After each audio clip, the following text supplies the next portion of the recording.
नमस्कार दोस्तों, आप सभी को सबसे पहले जय श्री राम, जय हनुमान जी। तो आपको बात बता देता हूँ मैं कि जो एम्स सीआरई का नोटिफिकेशन आउट हो चुका है, पूरी डिटेल में बात करते हैं। तो देखिए, हमने अपने चैनल के माध्यम से आपको पहले ही बता दिया था कि जो एम्स सीआरई का नोटिफिकेशन अब की बार आपको थोड़ा जल्दी देखने को मिलेगा, और थोड़ा जल्दी नहीं है तो काफ़ी जल्दी आ गया।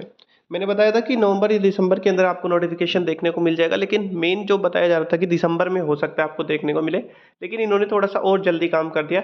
और एम्स सीआरई 2026 का जो नोटिफिकेशन आउट हो चुका है, फार्मासिस्ट की भी वैकेंसी निकली है, उसमें डी फार्मेसी एलिजिबल है या बी फार्मेसी एलिजिबल है, कितनी पोस्ट है, कितनी किस कैटेगरी की पोस्ट है, सारी इस वीडियो के अंदर हम डिटेल में जानेंगे।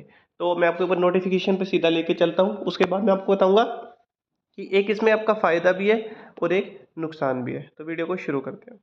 तो देखिए, सीआरई का जो ऑफिशियल नोटिफिकेशन आ चुका है, आप हमारे चैनल है टेलीग्राम पर वो ज्वाइन कर लीजिए, उसमें मैं आपको ये नोटिफिकेशन भी भेज दूंगा। तो देखिए, हम सबसे पहले बात करते हैं फार्मेसी की। तो थोड़ा सा नीचे चलते स्क्रॉल करके एक बार देखिए, जो अपना हम चाहेंगे जब 12th नंबर पर, यहाँ पर धीरे धीरे आप स्क्रॉल कीजिए। तो देखिए, यहाँ पर जो आप देख सकते हैं 12th नंबर पर, 12th नंबर क्या है? Pharmacist grade 2, dispensing attendant, store keeper, drug. तो देखिए, पहली जो पोस्ट है उसमें है डिस्पेंसिंग अटेंडेंट, जो है एम्स ऋषिकेश में। इसके बाद फार्मासिस्ट की एम्स अवंतीपुरा में, थर्ड पे एम्स बिलासपुर में, और आपकी अच्छी बात यह है कि एम्स न्यू दिल्ली के अंदर भी वैकेंसी है। पांचवें नंबर पे एम्स रायबरेली है, और इसके बाद सारे राजकोट, गुवाहाटी, जोधपुर, और ये स्टोर कीपर की एक न्यू दिल्ली में भी है।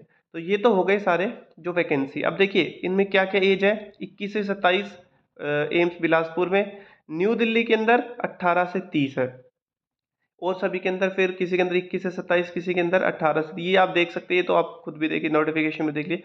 मेन बात है कौन इस फॉर्म को भर सकता है और अब क्या वैकेंसी कितनी है, इस बारे में बात करेंगे। तो देखिए, यहाँ पर साफ लिख रखा है कि जो फर्स्ट वाले में हम चलते हैं, डिस्पेंसिंग अटेंडेंट में। देखिए, हर बार ये होता है डिप्लोमा वाले बच्चे ही भर सकते हैं, कोई एक्सपीरियंस की जरूरत नहीं है।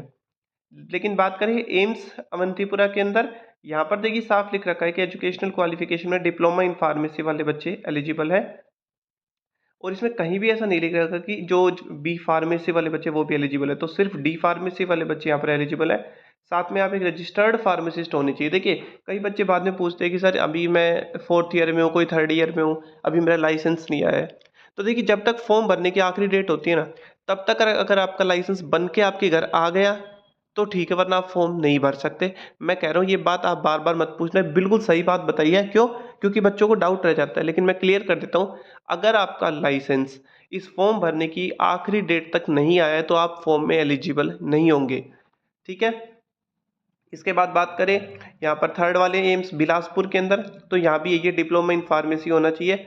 लेकिन बात करें न्यू दिल्ली की, तो एम्स न्यू दिल्ली में भी अगर हम देखें तो इसमें एसेंशियल में है कि आपका डिप्लोमा इन फार्मेसी होना चाहिए और रजिस्टर्ड फार्मेसी।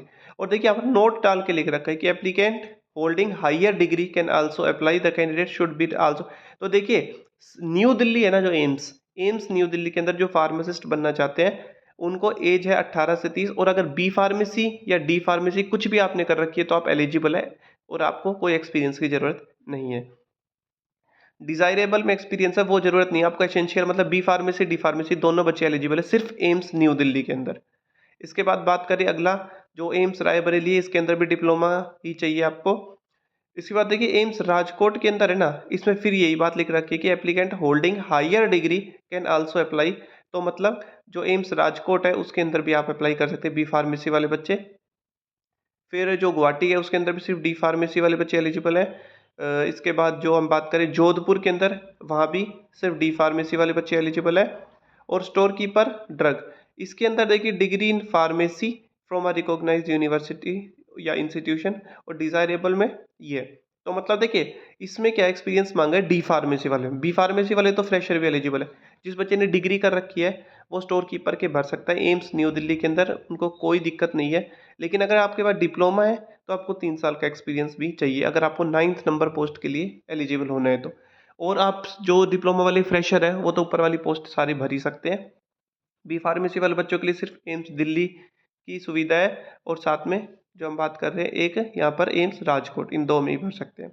अब देखिए कि कितनी क्या वैकेंसी है वो मैं आपको एक बार डिटेल में दिखा देता हूँ। तो देखिए, जो हमारे पास 12th नंबर है फार्मासिस्ट है, यहाँ पर किस में कितनी वैकेंसी है? तो देखिए जो डिस्पेंसिंग अटेंडेंट है ना एम्स ऋषिकेश, उसमें जनरल की एक है, टोटल भी एक है। एम्स अवंतीपुरा के अंदर बात करें तो जनरल की 2 है, टोटल भी 2 है। बिलासपुर की बात करें तो 1 है, टोटल भी 1 है। न्यू दिल्ली के अंदर देखिए 3 तो जनरल की है, 4 ओबीसी की है, 2 एससी की है और टोटल 9 पोस्ट है। रायबरेली के अंदर 2 जनरल की, 1 ईडब्ल्यूएस की, 1 ओबीसी की और 4 टोटल है। राजकोट के अंदर 6 जनरल की, 1 ईडब्ल्यूएस की, 2 ओबीसी की, 1 एससी की और टोटल 10। गुवाहाटी के अंदर 1 जनरल की है सिर्फ। जोधपुर के अंदर 2 जनरल की है और 1 ओबीसी की। और न्यू दिल्ली जो स्टोर कीपर है उसमें सिर्फ 2 ओबीसी की है, 1 एससी की और 1 एसटी की है। तो देखिए अब ये मत सोचना कि कुछ जगह ऐसी है जहाँ पर एससी की एक भी वैकेंसी नहीं है तो एससी वाले फॉर्म नहीं भर सकते, वो जनरल के अंदर भी फॉर्म भर सकते हैं। जहाँ पर भी जनरल की आपको कोई वैकेंसी देखने को मिलती है इसका मतलब कोई भी कैटेगरी उसमें अप्लाई कर सकती है। तो कुल मिला के देखिए ये बात हुई है। यहाँ पर वैकेंसी की जो हम टोटल अगर हम बात करें तो कितनी वैकेंसी यहाँ पर 3 4 5 27 तो लगभग 35 वैकेंसीज यहाँ पर हमको देखने के मिले जिसमें फार्मासिस्ट वाले बच्चे एलिजिबल है। और आप देख सकते हैं कि बी फार्मेसी वाले बच्चे सिर्फ जो राजकोट और न्यू दिल्ली के अंदर ही एलिजिबल है और डिप्लोमा वाले हर जगह, सिर्फ 9th पोस्ट को छोड़ के, क्योंकि वहाँ पर एक्सपीरियंस भी मांगा गया है साथ में। तो एक्सपीरियंस भी अगर है तो आप भर सकते हैं और बी फार्मेसी वाले बच्चे तो एलिजिबल है ही। तो एक बार आप इस नोटिफिकेशन को अच्छी तरह देख लीजिए, कुल मिला के यही बात है। और देखिए बेकार बात कह सकते हैं या फिर हम कह सकते हैं कि एक जो नेगेटिव पॉइंट ये देखने को मिला कि ईएसआईसी की जो वैकेंसी अब की बार इसमें नहीं देखने को मिली है। क्यों? क्योंकि पहले भी मैंने आपको देखिए अपनी वीडियो में बता दिया था, जो हमें इन्फॉर्मेशन मिली थी कि ईएसआईसी अब की बार एम्स से अलग करने की सोच रहा है और अलग ही होगी, क्योंकि आप साफ इसमें दे दिए ईएसआईसी की कोई वैकेंसी एमसीआरई में नहीं निकली है। साथ में एक अच्छी खबर ये है कि देखिए बच्चे ये परेशान होते थे बहुत ज़्यादा कि एम्स में मतलब हमारा नहीं हुआ, हमें आंसर की भी नहीं दिखाई गई। तो अगर ईएसआईसी अपना अलग से पेपर कराएगी तो पेपर का लेवल भी ठीक ठाक रखती है। अगर हम पिछली बार नॉन फार्मेसी को एक बार साइड में रख दे तो फार्मा ठीक लेवल का था। और अगर हम बात करें ईएसआईसी, फिर हो सकता है ईएसआईसी आंसर की भी दिखाई, क्योंकि अब की बार तो नहीं दिखाई, उससे पिछली बार ईएसआईसी ने आंसर की भी दिखाई थी अपनी। तो एक अच्छी खबर ये है। साथ में ईएसआईसी का नोटिफिकेशन आपको अगले साल ही देखने को मिलेगा, इस साल नहीं देखने को मिलेगा। फरवरी के आसपास हो सकता है, फरवरी या मार्च, लेकिन उसका भी फिक्स नहीं है। तो अगर जिस भी बच्चों को एम्स का अगर तैयारी करनी है तो लग जाइए। साथ में अगर कोई भी बच्चा और किसी एग्जाम की तैयारी कर रहा है तो वो भी अपनी स्टार्ट अभी से ही कर दीजिए। डेली अपडेट जानने के लिए आप हमारे चैनल को सब्सक्राइब जरूर कर लीजिए। धन्यवाद।